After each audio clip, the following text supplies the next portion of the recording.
Hi guys, it's Cornish Kayak Angler here. In today's video I'm going to be taking a closer look at this kayak.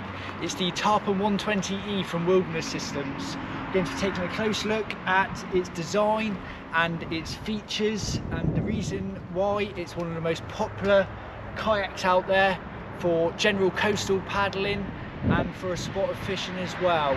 It's a really great kayak. It's just over 12 foot long with a width of 30 inches.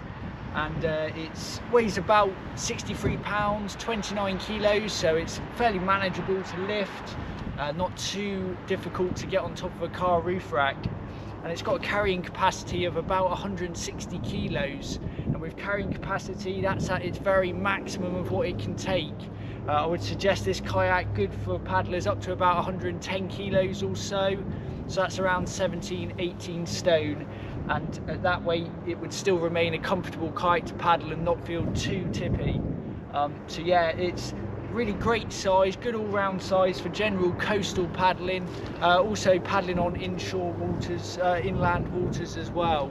It's just got the right mix of sort of forward speed and performance to cut against a little bit of tide or the small choppy waves you might find on open water or the coastline, but also it will remain nice and stable and nice and easy to paddle. So yeah, let's take a closer look at what makes this a really great kayak.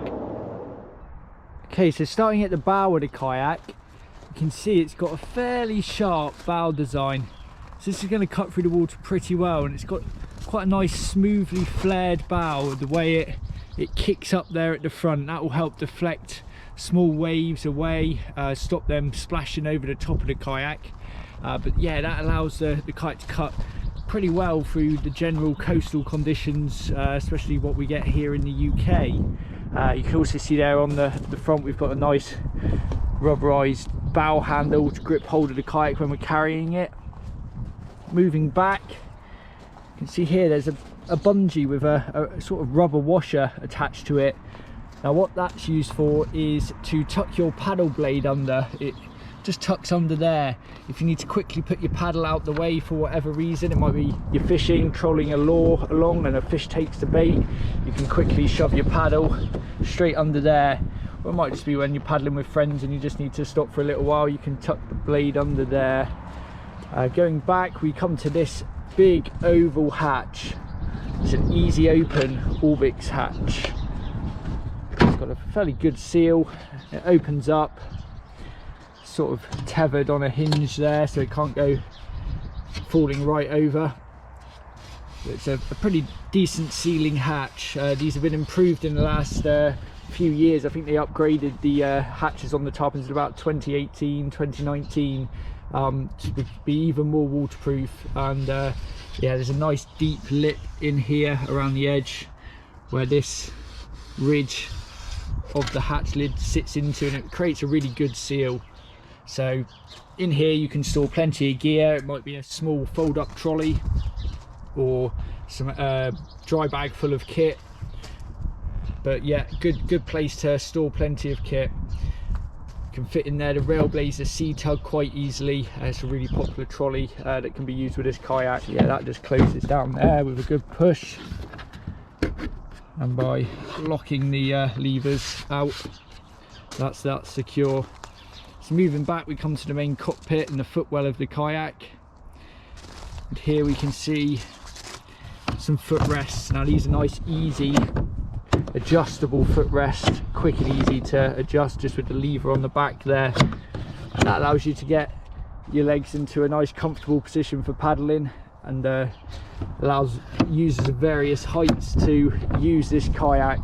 Now I'm 6'2" and I can sit in this kayak quite comfortably, and perhaps a slightly taller person could also use this kayak as well. On the edge here we see these black rails. Now these feature either side of the footwell, also towards the back of the kayak as well, either side of the tank well, cargo area at the back. And what these are used for is to allow you to add accessories, T-track accessories to the kayak without the need to drill into the hull.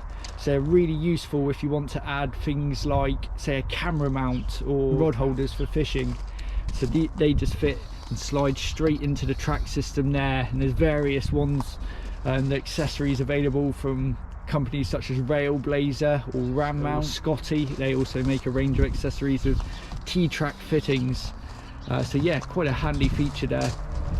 There's also a bungee found in the base of the footwell here, and that could be used perhaps to store a tackle box under and just to tether that down in place. We also see here a small moulded in cup holder, so you can store a bottle of drink there whilst you're paddling, quite handy.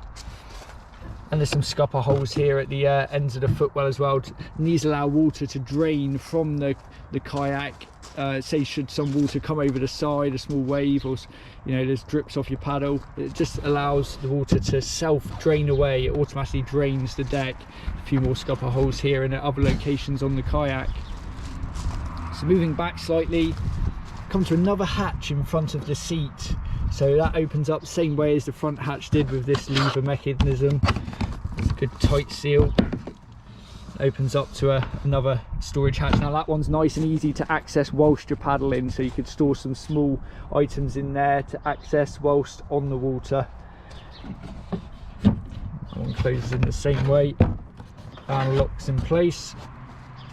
Either side of that hatch we see some rubber mesh pockets, again nice to store some small essentials in, say if you're fishing, maybe a small tackle box or some lures or weights can tuck under there, or perhaps it might be a snack or two that you need whilst on the water. So that takes us back to the seat on the Tarpon. Now this is a really comfortable seat. It's their Air Pro phase 3 seat, lots of adjustability and really comfortable. There's various sort of straps and toggles to pull that change the height of the backrest section there. You can see that moving up and down just by adjusting this lever here. So that allows you to find the sweet spot in your back so you can be really comfortable whilst paddling. And again, it suits users of various heights, so you can just get into a nice comfortable position between setting the seat up and adjusting the footrest so that you can be comfortable in the water all day long. There's also leg lifters, so by pulling this grey toggle here, you can just see there the footrest, the under leg section of the seat that just raises up. So what that does is it just supports you under your thighs to give plenty of comfort whilst paddling. They can be adjusted down. Likewise, there is tilt adjustment. By adjusting the side straps you can tilt the backrest back more reclined if you want, or you can have it bolt upright if you prefer to be upright. So plenty of adjustability within that seat, makes it a really comfortable kayak to use. With the Air Pro seat, this can be folded down for storage and for transport. So there's some little clips at the back here. They just unclip from these little pad eye fittings. The backrest section folds down, and these bungees can then be clipped onto a couple of pad eyes located just forwards of the seat.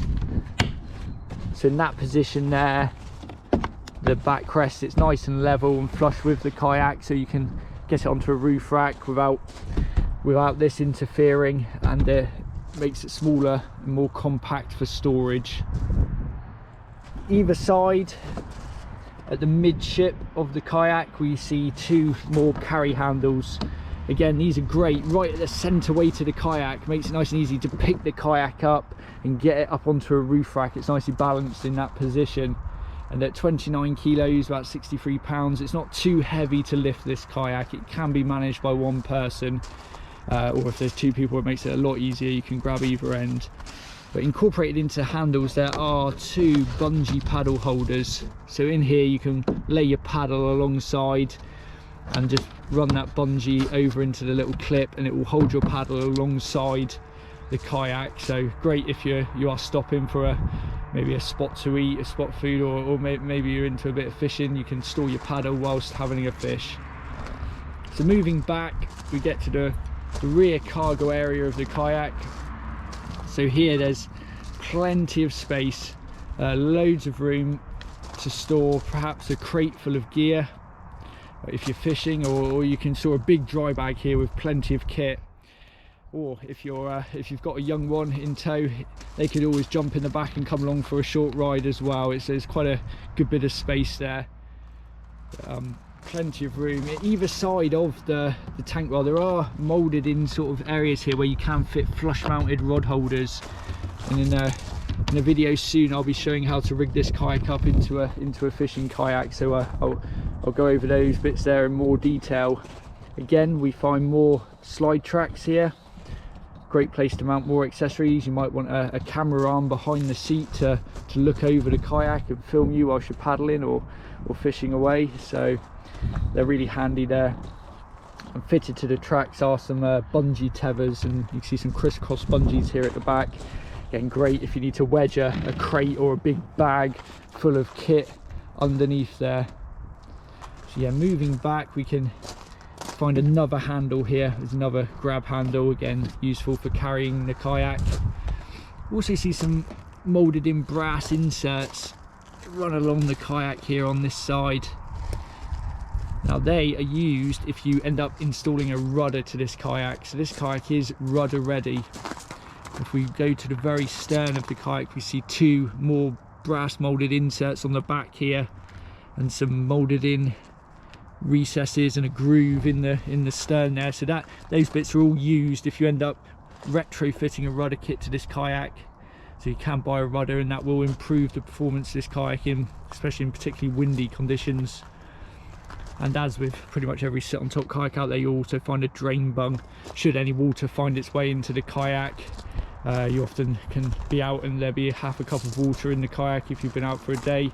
Water likes to find its way in everywhere and anywhere if given a chance. You can drain it out through this point here. Looking at the back of the kayak underneath, we can see there's a fairly defined stern keel. You can see the shape of the hole there. And what that does is it helps the kayak lock into position as you're paddling, and it allows it to track in a pretty straight line as you're paddling along. So yeah, this is a really good kayak for coastal waters. Even if it turns a little breezy or there's a slight chop on the surface, this kayak will paddle along pretty well and be suitable for most day trips that people will be doing. This kayak's more than capable of doing 10-mile plus day trips on the coast or inland waters, wherever you may be paddling. Okay, so I'm going to take a quick look at the underside of this kayak, and you can really see the hull shape here. You can see this fairly sharp bow profile with the sort of slight flaring on the bow there as it sweeps up, and going back into what is a reasonably flat undersurface on this kayak, so that gives it a lot of stability.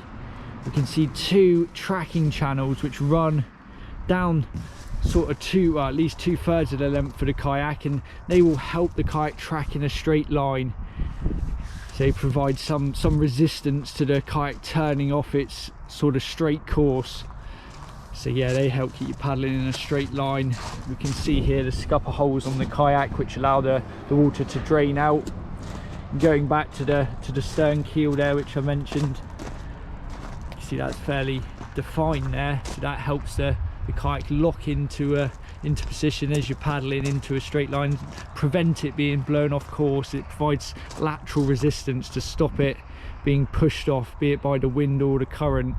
Okay guys, so there we go. This is the Tarpon 120E from Wilderness Systems. Great little kayak, packed full of features, quality design, and really great if you just want to go paddling, say on the coast or some inland waters where you might be out for the whole day, wanting to cover a little bit of distance. It's got a really great hull shape and length, waterline length to cut through the water, handle slightly windy conditions, choppy conditions with relative ease without being too strenuous, and it offers a nice amount of stability as well. It's got just the right mix of everything to be a really good first kayak for those wanting to paddle on the sea. Also great for a spot of fishing as well. Now whilst it's not rigged up as a fishing kayak, it can easily be turned into a fishing kayak with a few modifications. In my next few videos I'll be going over that and turning this particular kayak into a fishing kayak by adding some rod holders, an anchoring system, fish finder and more, so be sure to check that out. So yeah, there we go. If you want to buy this kayak, if you're in the UK, check out Cornwall Canoes. They're a stockist of Wilderness Systems, stocking the Tarpon 120 here, as well as the smaller brother of this kayak, the Tarpon 100. So be sure to check them out if you're interested in purchasing one of these kayaks. So thanks for watching, guys. If you enjoyed this video, hit like and hit subscribe. There'll be plenty more kayak overviews coming on my channel, as well as plenty of kayak fishing content. Okay, thanks for watching.